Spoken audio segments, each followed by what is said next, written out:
Hello everyone, this is Dr. Varun. So I think everybody is ready for 2026 UPSC CMS. But the point is कहाँ से शुरुआत करें, कैसे शुरुआत करें. I am getting lot of message कि हम कैसे शुरुआत करें, अभी तक हमने कुछ पढ़ाई नहीं करी. कोई दिक्कत नहीं है, अभी ही राइट टाइम है पढ़ाई करने का. ठीक है. So I will make 10 video for you. Every Sunday 10 PM पे I will release one video, right? अब ये जो 10 टॉपिक हैं, जो 10 वीडियोज़ हैं, इनमें मैं आपको 240 MCQs के बारे में बताऊंगा जो 26 में पूछे जा सकते हैं, right. So today I let you know 10 important topics जहां से लगभग 35 MCQs आ सकते हैं 26 में, राइट. सो सबसे पहले हम लोग स्टार्ट करने जा रहे हैं डिजीज़ एसोसिएटेड विद क्रोमोसोम. हर साल यहाँ से 5 से 6 MCQs आते हैं, उम्मीद है इस बार भी आएंगे. ठीक है. सबसे पहले याद करने का तरीका क्या है, एग्जाम्पल ऑफ ऑटोसोमल डोमिनेंट.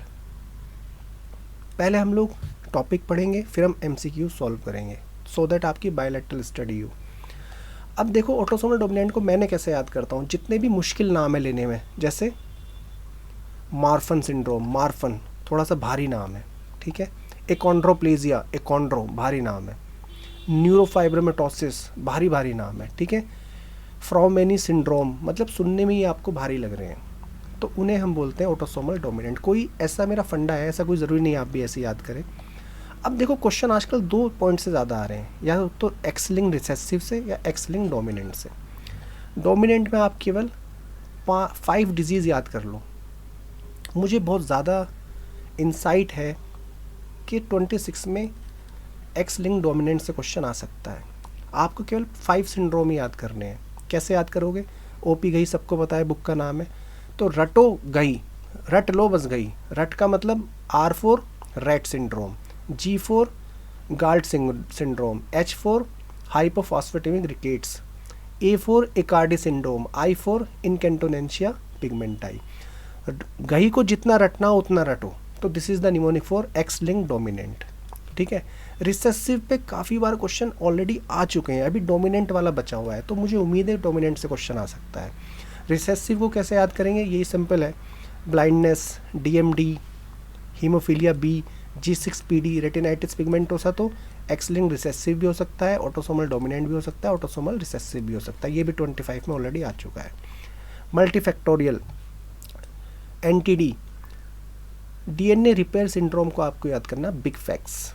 ठीक है. B for Bloom syndrome, Fanconi ataxia, xeroderma pigmentosa. Big fax नहीं भूलना. तो ये कुछ तरीके हैं जिनसे आप क्रोमोसोम को याद कर सकते हैं. रेटिनाइटिस अगेन मैंने आपको बता दिया है कि एक्स लिंक्ड रिसेसिव भी है, ऑटोसोमल डोमिनेंट भी है, ऑटोसोमल रिसेसिव भी है. मोस्ट कॉमन रिसेसिव है और सबसे ज़्यादा सीवियर एक्स लिंक्ड रिसेसिव होता है. Now come to DNA repeat sequence. ये आप ज़रूर याद कर लो ना, इसमें भी स्पेशली हंटिंगटन कोरिया सबसे इंपॉर्टेंट है. इस पे भी 21 में क्वेश्चन आया है. अब देखो जीनोमिक इम्प्रिंटिंग मैंने आपको 23-24 में बताया था. ये क्वेश्चन 24 में भी सेम आया, 25 में भी सेम क्वेश्चन आया. अभी हम क्वेश्चन सॉल्व करने जा रहे हैं. Now let's start. सो इस वीडियो में मैं आपको कैसे हम थोड़ी सी नॉलेज से क्वेश्चन सॉल्व कर सकते हैं वो भी आपको बताऊंगा.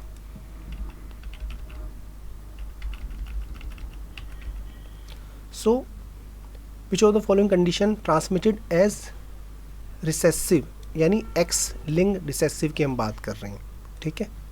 So, retinitis pigmentosa yes, color blindness yes, cystic fibrosis क्या होती है, autosomal recessive, and DMD is again X linked recessive. So, third answer नहीं हो सकता. ये हटाओ, ये हटाओ, ये हटाओ. So, answer is B. So, basically आपको कोई एक ऑप्शन पिक करना है.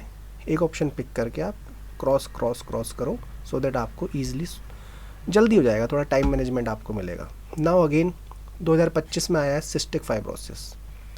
सिस्टिक फाइब्रोसिस ऑटोसोमल रिसेसिव होता है, सबको पता है. फिर भी ये कम से कम यही सेम टू सेम क्वेश्चन कम से कम 5 टाइम्स रिपीट हो चुका है. क्यों हुआ है पता नहीं. मुझे उम्मीद है अब क्वेश्चन नहीं आना चाहिए, बहुत बार आ चुका है. अगेन 21 में भी आया था और सेम क्वेश्चन 25 में भी आया था. जो लोग कहते हैं क्वेश्चंस रिपीट नहीं होते, उनके सामने सबसे बड़ा एग्जाम्पल है cystic fibrosis.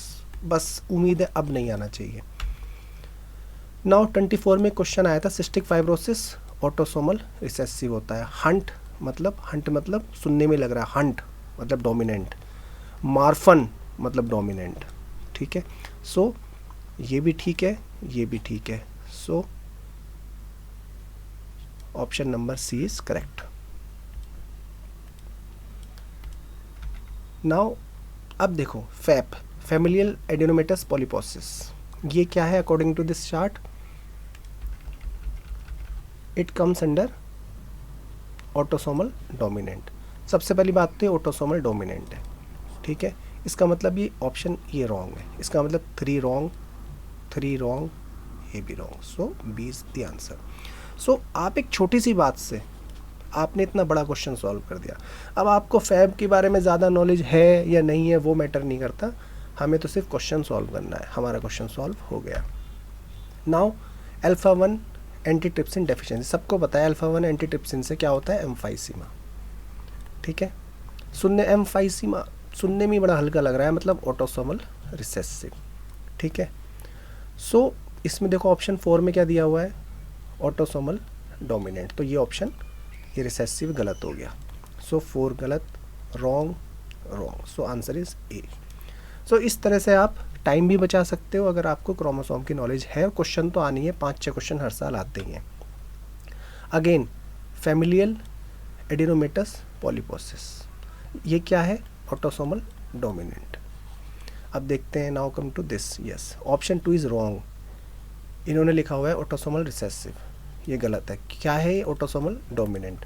So 2 wrong, 2 wrong, 2 wrong. So answer is C. Now Li Fraumeni syndrome, ये भी क्या है according to this one, this is autosomal dominant. अब देखो पहला ऑप्शन ठीक है, autosomal dominant, yes. Second option wrong है, ऑटोसोमल रिसेसिव, ये गलत है, ठीक है। इसका मतलब 2 गलत है। सो हमें एक आइडिया लग गया कि ऑप्शन 2 रॉन्ग है, राइट क्वेश्चन आपका सॉल्व हो सकता है। नाउ जीनोमिक इम्प्रिंटिंग, 25 में भी सेम क्वेश्चन आया और 24 में भी सेम क्वेश्चन आया, ठीक है। अब what is genomic imprinting? Genomic imprinting को मैंने बहुत ज़्यादा फोकस करके बनाया हुआ है। टोटल 6 आप याद कर लो, Angelman, Prader Willi, Beckwith, Silver Russell, pseudohypoparathyroidism and transient neonatal diabetes mellitus, जो अपने आप में रिजॉल्व हो जाती है।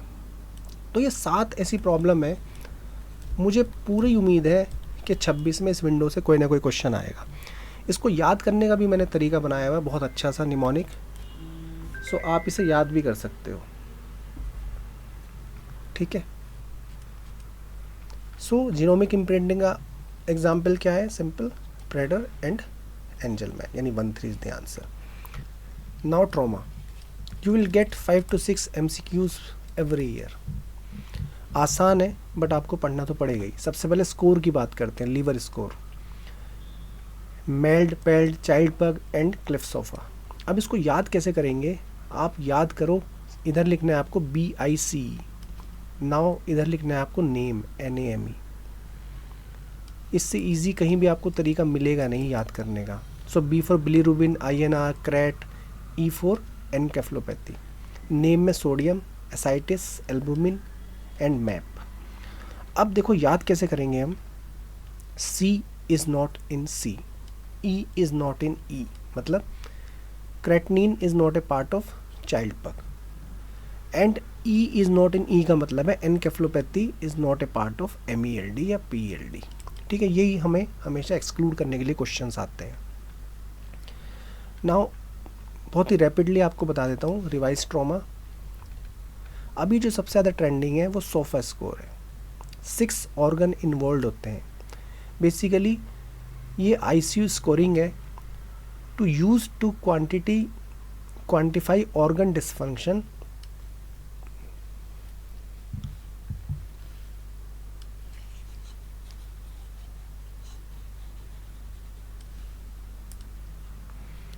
अभी आजकल ट्रेंडिंग है सोफा स्कोर, 25 में भी यहाँ से क्वेश्चन आया था। इसमें क्या करते हैं, ICU में ऑर्गन डिसफंक्शन देखने के लिए, ऑर्गन डिसफंक्शन देखने के लिए 6 सिस्टम को इन्वॉल्व करते हैं। वो कौन कौन से सिस्टम है, respiratory, coagulation, liver, CVS, CNS, रीनल। इनके थ्रू हम देखते हैं कि पेशेंट को ऑर्गन डिस्फंक्शन है या नहीं है, असेसमेंट करते हैं बेसिकली। PT-INR इंक्लूड नहीं करते हैं, क्या करते हैं, ओनली प्लेटलेट। ये क्वेश्चन बार बार पूछ रहे हैं नीट में भी, एम्स में भी और CMS में भी। इसका भी सैचुरेशन कुछ टाइम बाद आ जाएगा, ठीक है। नाउ आजकल GCS पे क्वेश्चंस बनते थे काफ़ी, अब आने ख़त्म हो गए हैं, अब ज़्यादा GCS के बारे में नहीं पूछा जा रहा है। क्वेश्चन क्या आया था कि GCS 10 है, तो बताओ ये माइल्ड है, मॉडरेट है, सीवियर है, तो answer is moderate. Now again trending topic ATLS, primary and secondary survey में डिवाइड होता है। ATLS का मतलब होता है कि पेशेंट आपकी इमरजेंसी में आ रहा है तो आप उसे कैसे मैनेज करेंगे। तो primary survey and secondary survey. Primary survey मतलब ABCDE, A for airway, B for breathing, C for circulation, ध्यान रखना, C मतलब circulation, D for disability, E for exposure, ठीक है। तो A मतलब एयरवे, एयरवे हमें एंड सर्वाइकल स्पाइन प्रोटेक्शन करना है। Chin lift, head tilt and jaw thrust देना है। इफ़ नो सर्वाइकल इंजरी, ये भी क्वेश्चन आपको एक्सक्लूड करने के लिए आ सकता है। मुझे उम्मीद है 26 में इस लाइन से क्वेश्चन बन सकता है कि अगर सर्वाइकल स्पाइन इंजरी है पेशेंट को तो हम we have to avoid chin lift and head tilt, और इसके साथ में मिल्फ करना होता है, MILS मतलब मैनुअल इनलाइन ट्रैक्शन का मतलब ये होता है कि आपको पेशेंट की नेक को स्टेबलाइज, ऑब्वियसली फ्रैक्चर है ना, तो हमें उसकी नेक को स्टेबल करना पड़ेगा, तभी हम बाकी मैन्यूवर कर सकते हैं। तो ये बहुत इंपॉर्टेंट बात है। सर्वाइकल स्पाइन इंजरी में आपको चिन लिफ्ट, हेड टिल्ट नहीं करनी। प्लीज़ रिमेंबर, ये क्वेश्चन आ सकता है। B for breathing, C for circulation and haemorrhage control, ठीक है, but circulation is important, circulation शब्द आपको याद करना है। D फॉर डिसएबिलिटी, मतलब अब कैसे चेक करेंगे डिसएबिलिटी, आपको न्यूरो एग्ज़ाम करना होगा, प्यूपिल्स देखनी होगी, GCS देखना होगा एंड हाइपोग्लाइसीमिया भी देखना होगा, क्योंकि अगर पेशेंट को हाइपोग्लाइसीमिया है तो वो कहीं ना कहीं उसमें डिसेबिलिटी आपको दिखेगी, तो हमें हाइपोग्लाइसीमिया एक्सक्लूड करना ज़रूरी है to assess actual amount of injury. Now E for exposure, patient को हाइपोथर्मिया तो नहीं है, ये ज़रूर देखना है, ठीक है। अब नाउ कम टू जो क्वेश्चन आया है, क्वेश्चन क्या है, which of the following statement regarding primary survey, ठीक है, प्राइमरी सर्वे में क्या क्या आता है। तो एडिक्वेट ऑक्सीजन देना, यस। एक्सक्लूड हाइपोग्लाइसीमिया, यस, ये डिसएबिलिटी में आता है, ठीक है। Check mechanism of injury and pupil size, ये भी आता है। सो C नहीं आएगा, मैकेनिज्म ऑफ इंजरी हमेशा सेकेंड सर्वे में हम लोग देखते हैं, सेकेंडरी सर्वे में। प्राइमरी सर्वे में हमारा काम है किसी तरह पेशेंट को इमीडिएटली उसकी लाइफ बचाओ, ABCDE होती है। उसके बाद में फिर हम बैठते हैं, पूछते हैं, जब हम फाइल भरते हैं पेशेंट की, तो हम फिर बाद में पूछते हैं पेशेंट से, बताओ आपको कोई हिस्ट्री तो नहीं है ना, कोई एलर्जी तो नहीं है। इसके साथ में हेड टू टू एग्जामिनेशन करते हैं। हेड टू टू एग्जामिनेशन करते हुए हम लोग मैकेनिज्म ऑफ इंजरी भी पूछते हैं कि आपको कैसे चोट लगी, आप बाइक से गिरे, स्कूटी से गिरे, कैसे गिरे आप, ठीक है। स्पेशली स्पाइन इंजरी हुई तो आप डायरेक्ट आप सड़क पे गिरे या किसी ने पीछे से आके आपको मार दिया। तो ये सारी चीज़ें मैकेनिज्म ऑफ इंजरी हम जब पेशेंट को स्टेबल कर लेते हैं या तभी हम सेकेंडरी सर्वे में पूछते हैं, जिसे हम हेड टू टू एग्जामिनेशन भी कहते हैं। प्राइमरी सर्वे में कोई नहीं पूछता, पेशेंट को सांस नहीं आ रहा, आप ये थोड़ी पूछोगे, आप सीधा इंटूबेट करोगे। सो अगेन नेक्स्ट क्वेश्चन, कुछ क्वेश्चंस पूछे जा सकते हैं 26 में, जैसे mechanism of injury secondary survey में आता है। मिल्फ हमें करना है डूरिंग सर्वाइकल स्पाइन इंजरी, बहुत इंपॉर्टेंट है। प्राइमरी सर्वे क्या होता है और सेकेंडरी सर्वे क्या होता है, ज़रूर आप याद कर लेना। Which of the following statement are correct regarding ABCD of trauma care. A मतलब सही है एयरवे के लिए, B फॉर ब्रीदिंग के लिए, C मतलब होता है सर्कुलेशन, C मतलब circulation, so option 3 is wrong. D for disability बिल्कुल सही है। आसान क्वेश्चन है बट आपको आने ज़रूरी है। सो अगेन CPR बहुत इंपॉर्टेंट है, चाहे वो पीट्स में बात करें चाहे मेडिसिन में बात करें, CPR तो सबको आना ही चाहिए। सो अब अगर देखो 2 रेस्क्यूअर हैं, 2 रेस्क्यूअर हैं हमारे पास, तो हमें हमारा रेशियो होता है 15:2 का। अगर 1 रेस्क्यूअर है तो ऑप्शन हमारे पास होते हैं ओनली 30:2 का रेशियो होता है। ये तो याद करना ही पड़ेगा, इसमें कोई ऑप्शन ही नहीं है। सो आंसर इज़ C, क्योंकि इसने कुछ बोला नहीं है, मतलब 30:2 हम मान के चलेंगे। अगर क्वेश्चन में मेंशन है कि भाई 2r² है स्पेशली, तब हमें 15:2 का रेशियो लेना है, सेम 30:2 का ratio. Now come to E FAST. E FAST को हम कैसे याद करेंगे, पेज नंबर 65। सो पहले हम लोग फास्ट करते थे। फास्ट में क्या होता है 4 रीज़न पे किया जाता था ये।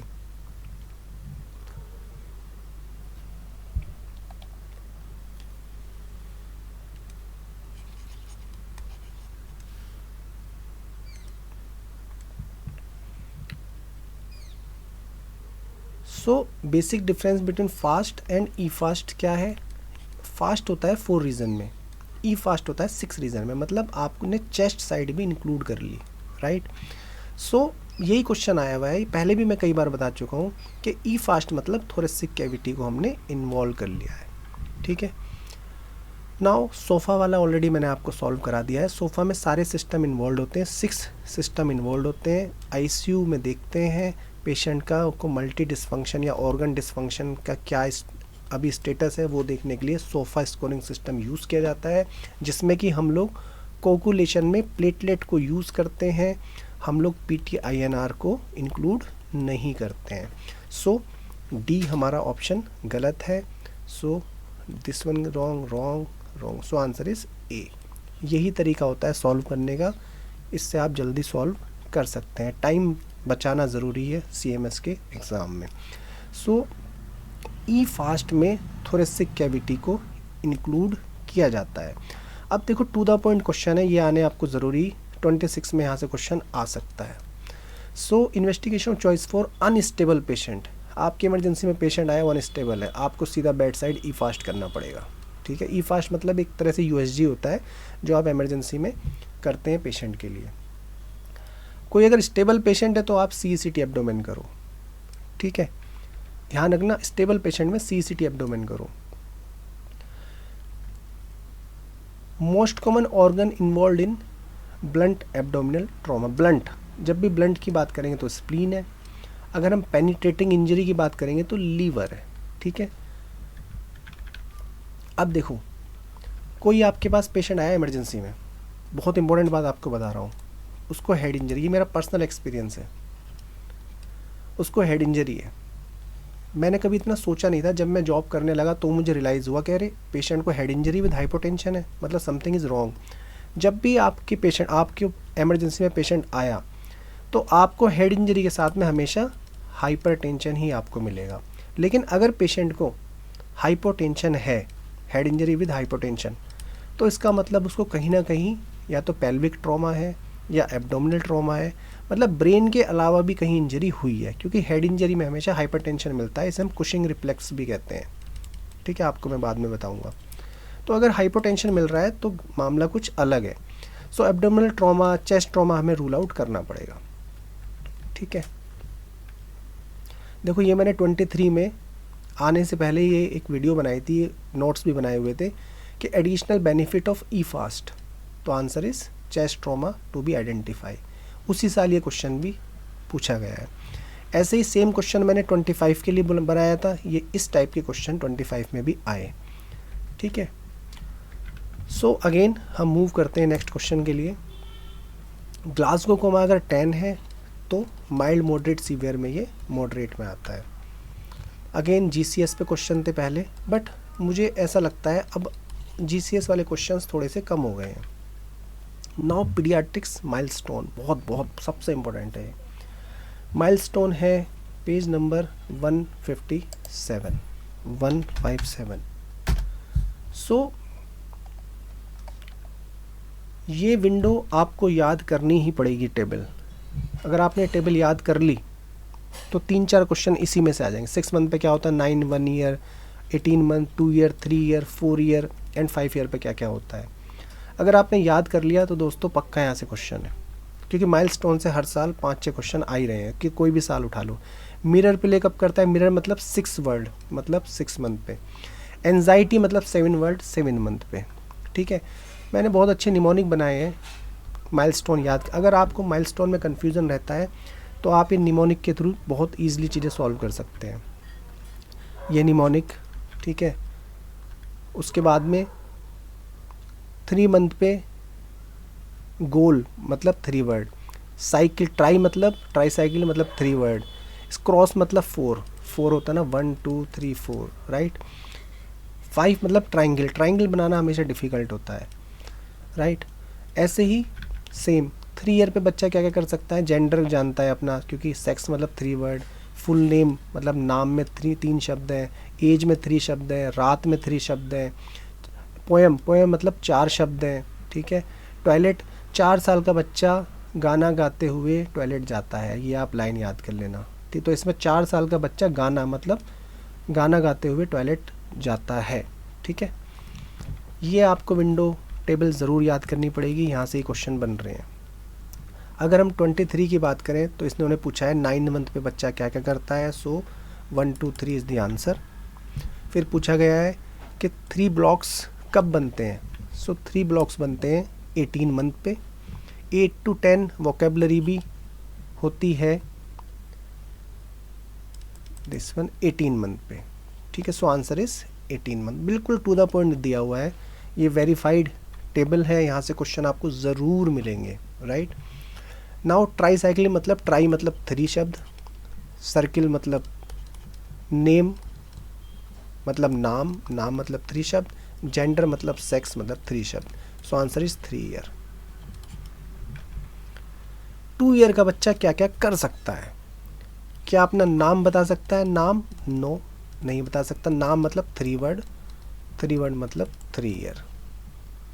सो 1 भी करेगा, 2 भी करेगा, 3 भी करेगा, 4 नहीं कर पाएगा। नाउ BMW पॉलिसी आपको ज़रूर पढ़नी चाहिए। BMW है पेज नंबर 82 पर। देखो दोस्तों, BMW सबसे पहली बात तो 28 मार्च 2016 में एप्लीकेबल हुई थी।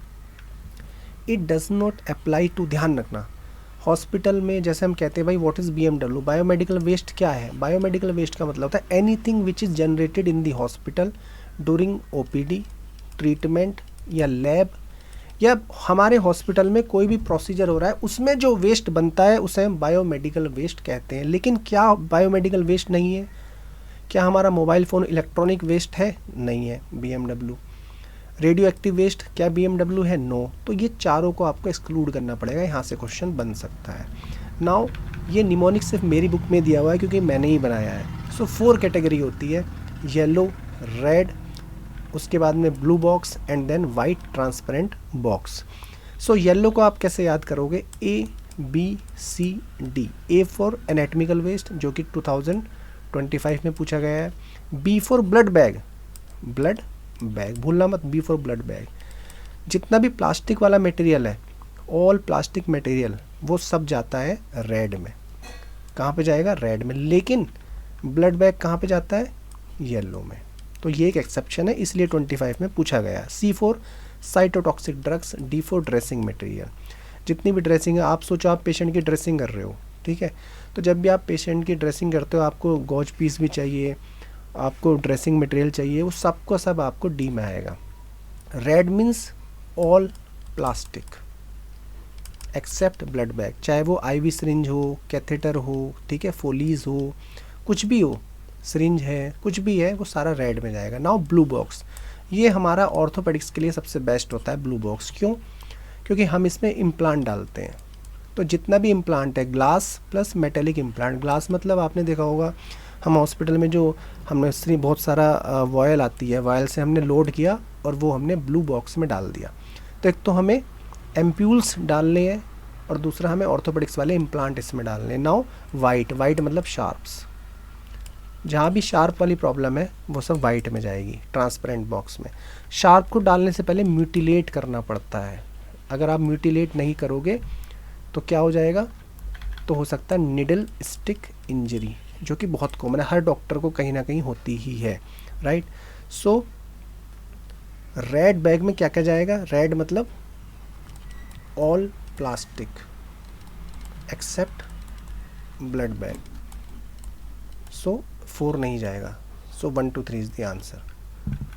Now human anatomical waste, anatomical waste कहाँ पे जाएगा? येलो में, क्योंकि मैंने आपसे कहा था जो येलो कैटेगरी है उसमें मुझे याद करना है A B C D, ये मेरी खुद की बनाई हुई निमोनिक है, ये आपको कहीं नहीं मिलेगी। A for anatomical waste, B for blood bag, C for cytotoxic drug, बहुत इंपॉर्टेंट है साइटोटॉक्सिक ड्रग्स, कभी भी पूछ सकते हैं। D फॉर ड्रेसिंग मटेरियल, है ना।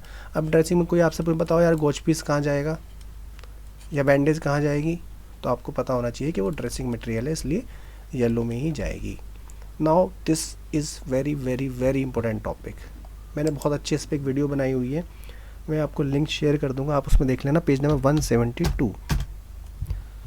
दोस्तों यही जो क्वेश्चन, ये जो टॉपिक है ना, यहाँ से क्वेश्चन बनता है, एक्चुअली यहाँ से क्वेश्चन बनता है, ठीक है। अब क्यों बनता है? क्योंकि primary amenorrhoea and primary amenorrhoea, यहाँ पे यूट्रस एब्सेंट है, यहाँ पे यूट्रस प्रेजेंट है, ठीक है। एब्सेंट यूट्रस, प्रेजेंट यूट्रस, ठीक। एब्सेंट के दो एग्जाम्पल है, MRKH एंड AIS। AIS हमेशा याद रखना, एक्स लिंक्ड रिसेसिव होता है AIS, ठीक है। सो अगर यूट्रस एब्सेंट है तो या तो MRKH है या AIS है, ठीक है। अब आगे चलते हैं, ये सारे क्वेश्चन हैं पूछे जाएंगे, कुछ क्वेश्चन पूछे जा चुके हैं और कुछ पूछे जाने वाले हैं और बनते भी हैं क्वेश्चन, ऐसे ही क्वेश्चन आते हैं CMS में।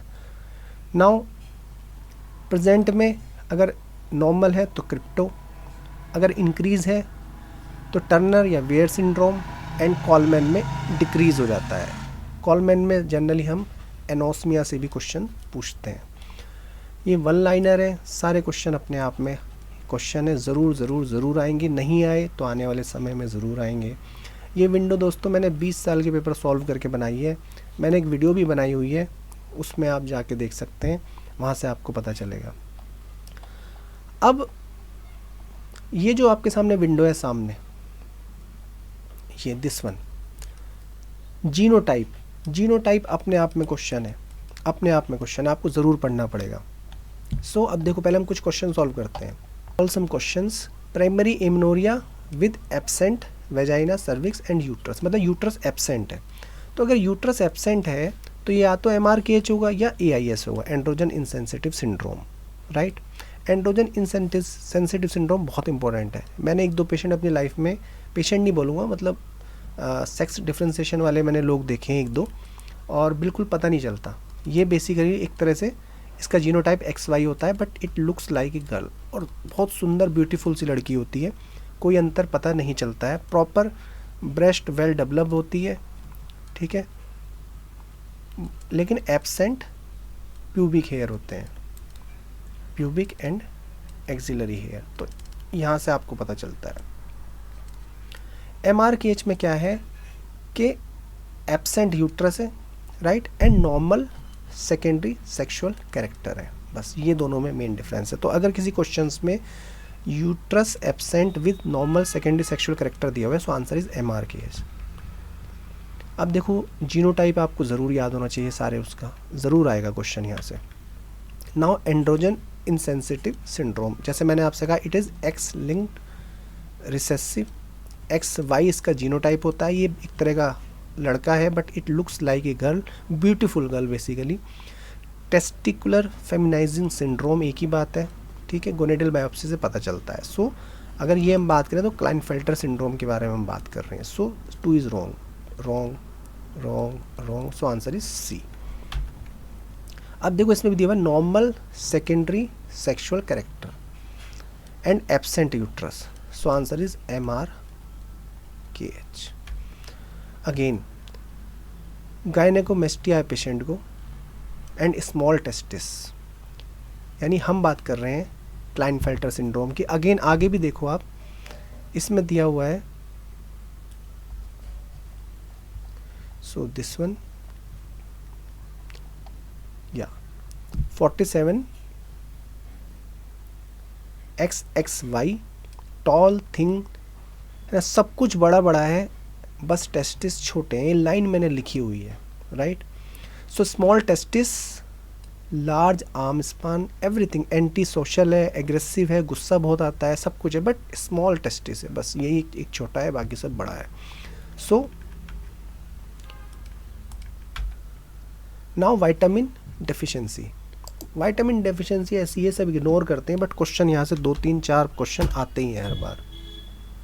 सो क्वेश्चन पेज नंबर 87। अब देखो आप,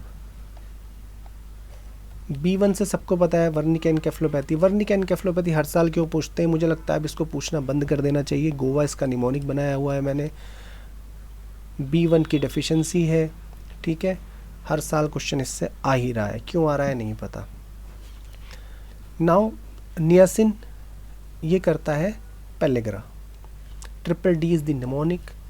कौन पर भी क्वेश्चन आया है 25 में, मतलब हर एक चीज़ पूछी जा चुकी है। बर्निंग फीट पे क्वेश्चन आया है। नाउ न्यूरोपैथी, स्पेशली हमारे ऑर्थोपेडिक्स में बहुत सारे पेशेंट आए, कहते हैं डॉक्टर साहब मेरे पैरों में झंझनाहट सुनपना रहता है, मेरे हाथ नम रहते हैं, झंझनाहट सुनपना मुझे काफ़ी ज़्यादा होता है। तो हम हमेशा उसका विटामिन B12 कराते हैं। क्यों? क्योंकि हमें डाउट होता है कि न्यूरोपैथी है पेशेंट को, और बहुत सारे पेशेंट को न्यूरोपैथी निकलती भी है, इसलिए विटामिन B12 डेफिशिएंसी में बहुत कॉमन है न्यूरोपैथी। नाउ विटामिन की मतलब HDN, विटामिन E में भी क्वेश्चन आया है HAN, मतलब हीमोलिटिक एनीमिया। नाउ जिंक में एक्रोडर्मेटाइटिस एंटेरोपैथी का, ये 3 टाइम्स UPSC में पूछा जा चुका है पिछले 15 साल में। सेलिनियम तो बहुत कॉमन है, कार्डियोमायोपैथी, ये तो बहुत नॉर्मल सी बात है। सो क्वेश्चंस क्या आया 25 में, एक्रोडर्मेटाइटिस एंटेरोपैथी, मतलब जिंक की हम बात कर रहे हैं। अब देखो कोई पेशेंट आया 46 ईयर का एक पेशेंट है, वो कहता है डॉक्टर साहब मैं केवल वीगन डाइट पर हूँ, मतलब वेज खाता हूँ, ठीक है, और मुझे चीफ कंप्लेन है मेरी tingling and numbness in the lower limb, पिछले 2 महीने से ऐसा हो रहा है, तो मैं क्या कराऊँ? तो आंसर इज़ विटामिन B12, क्योंकि उसको न्यूरोपैथी है। न्यूरोपैथी में हमें पहले फाइंड आउट करना पड़ेगा कितना लेवल है। मेज़, मक्का खा रहा है एक पेशेंट, तो उसमें पेलेग्रा हो सकता है, क्योंकि पेलेग्रा में डेफिशिएंसी होती है नियासिन की। नाउ अगेन पेशेंट ने कहा डॉक्टर साहब मैं वेज हूँ, मुझे एनीमिया हो गया है 6.2, ठीक, उसके साथ में न्यूट्रोफिल हाइपर सेगमेंटेशन है, मतलब we are talking about vitamin B12 deficiency. ये तो आप समझ ही रहे हो ना। MCV रेज है, मतलब ये मैक्रोसिटिक एनीमिया है। अभी एनीमिया के बारे में बात करेंगे, मैं आपको बताऊंगा, बहुत इंपॉर्टेंट है एनीमिया। नाउ एनीमिया क्लासिफिकेशन, 4 से 5 क्वेश्चन आपको हर साल देखने को मिलेंगे यहाँ से। पेज नंबर एनीमिया का है 242। सो मेडिसिन के लिए ये सबसे आसान क्वेश्चन है, हाई स्कोरिंग क्वेश्चन है। ये ऐसे टॉपिक मैंने आज उठाए हैं, जनरली हम इनको मिस करते हैं। बहुत सारे लोग विटामिन डेफिशिएंसी नहीं पढ़ते, सोचते कोई नहीं यार आता है हमें, या वेजिनोसिस नहीं पढ़ते, वेजाइनल इन्फेक्शन नहीं पढ़ते, या BMW 2-3 क्वेश्चन आते हैं, हम लोग इग्नोर करते हैं, बट नहीं करने।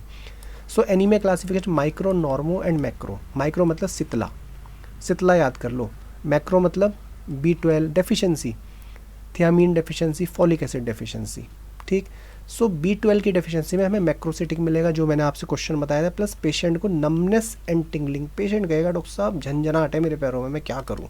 तो हम कहते हैं आप विटामिन B12 की जांच कराओ। नाउ माइक्रोसिटिक इंपॉर्टेंट है। अब इन माइक्रोसिटिक को कैसे अप्रोच किया जाए, यानी हम बात करें सितला की, सितला, ठीक है। इसको याद करने का तरीका क्या है, बस आप आयरन डेफिशिएंसी एनीमिया को याद कर लो, जो मैंने पहले भी वीडियो बनाई है, मैं आपसे शेयर कर दूंगा। आयरन डेफिशिएंसी एनीमिया मतलब सीरम आयरन कम है, तभी तो डेफिशिएंसी है। जब सीरम आयरन कम है तो फेरिटिन भी कम है और सैचुरेशन भी कम है, एक ही बात है। जब ये चीज़ कम होती है तो TIBC मतलब बाइंडिंग, कोई चीज़ कम ही होती है तो उसकी हमें ज़्यादा ज़रूरत महसूस होती है, तो इसलिए बाइंडिंग हमेशा इंक्रीज़ हो जाती है, ठीक है, बाइंडिंग हमेशा इंक्रीज़ हो जाती है।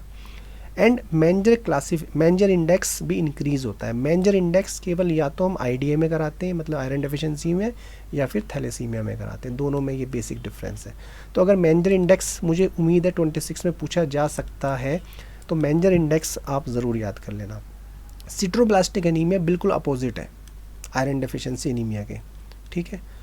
और क्रॉनिक डेफिशिएंसी बहुत कम पूछा जाता है, थैलेसीमिया में सब कुछ लगभग नॉर्मल है। तो ये तरीका है आपको how to approach microcytic anaemia, right.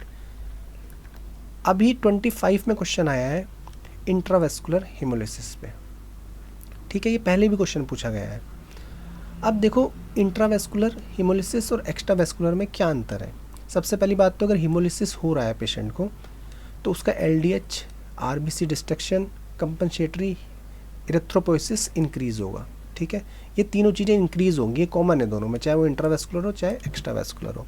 Intravascular में क्या होता है, आरबीसी टूटने से, जैसी आरबीसी टूटी तो मैथ हीमोग्लोबिन इंक्रीज हुआ, हीमोग्लोबिनूरिया हुआ, हीमोसिटिनूरिया हुआ, प्लस जो हीमोग्लोबिन हमारे ब्लड में है उससे जो फ्री हेप्टोग्लोबिन्स है ये आके अटैच हो जाएंगे। तो इसका मतलब जो पहले से हेप्टोग्लोबिन्स थे वो कम हो गए। तो अगर आपसे कोई पूछे कि बताओ यार इंट्रावेस्कुलर में हेप्टोग्लोबिन्स इंक्रीज होते हैं डिक्रीज, तो आप क्या कहोगे, डिक्रीज होते हैं, क्योंकि जो पहले से हेप्टोग्लोबिन्स थे उन्होंने फ्री हीमोग्लोबिन से बाइंड हो गए, ठीक है। तो ये ज़रूरी होता है, हीमोग्लोबिन फ्री नहीं होना चाहिए, अदरवाइज टॉक्सिसिटी होती है, इसलिए हमारी बॉडी में पहले से ही हेप्टोग्लोबिन्स रखे होते हैं, वो अपना काम करते हैं। एक्स्ट्रावेस्कुलर का मतलब क्या है कि ये रीनल एंडोथीलियल सिस्टम में जाके डैमेज हो रहे हैं। तो हीम ब्रेक इनटू हीमोग्लोबिन्स ऐसे होता है।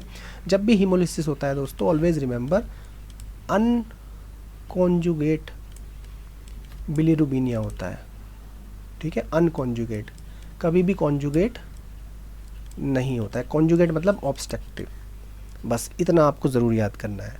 क्वेश्चन क्या है, पेशेंट को एनीमिया है, ठीक है, एनीमिया है सब। नाउ नॉर्मोसिटिक है, ओके। रेटिकुलोसाइट प्रोडक्शन इंक्रीज है, मतलब पेशेंट को हीमोलिसिस हो रहा है इसीलिए उसको इरेथ्रोपोइसिस इंक्रीज हो गई, बात ठीक है। तो क्या हो सकता है पेशेंट को, देखो आयरन डेफिशिएंसी एनीमिया में माइक्रोसिटिक एनीमिया होगा, सिड्रोब्लास्टिक भी माइक्रोसिटिक हुए, फोलेट मैक्रोसिटिक हुआ। तो अगर नॉर्मोसिटिक है तो only answer is haemolysis, right. Easy question है, टफ नहीं है। नाउ हीमोलिसिस, मैंने अभी आपको बताया हीमोलिसिस है तो always remember unconjugated bilirubin will increase. Haemolysis में अनकॉन्जुगेट ही इंक्रीज होता है, कभी भी कॉन्जुगेट इंक्रीज नहीं हो सकता। कॉन्जुगेट कब इंक्रीज होता है, जब ऑब्स्ट्रक्टिव जॉन्डिस होती है। नाउ सेंसिटिविटी स्पेसिफिटी, हर साल 2-3 क्वेश्चंस बायोस्टैट के इन इक्वेशन से आते ही हैं। सो पेज नंबर 94, बस आपको ये 4 निमोनिक याद करने हैं। वैसे बायोस्टैट काफ़ी बड़ा है बट इन 4 इक्वेशन से क्वेश्चन आते ही हैं। अब मैं आपको याद करने का तरीका बताता हूँ कैसे हम एग्ज़ाम में इन्हें सॉल्व करें। आपके पास कुछ ऐसा दिया होगा, ठीक है, पॉजिटिव, हमें बस इसे पॉजिटिव मानना है।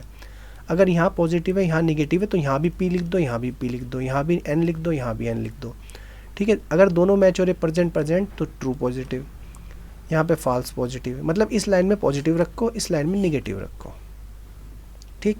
अब आप इजीली कैलकुलेट कर सकते हो अगर आपको ये फॉर्मूले आते हैं।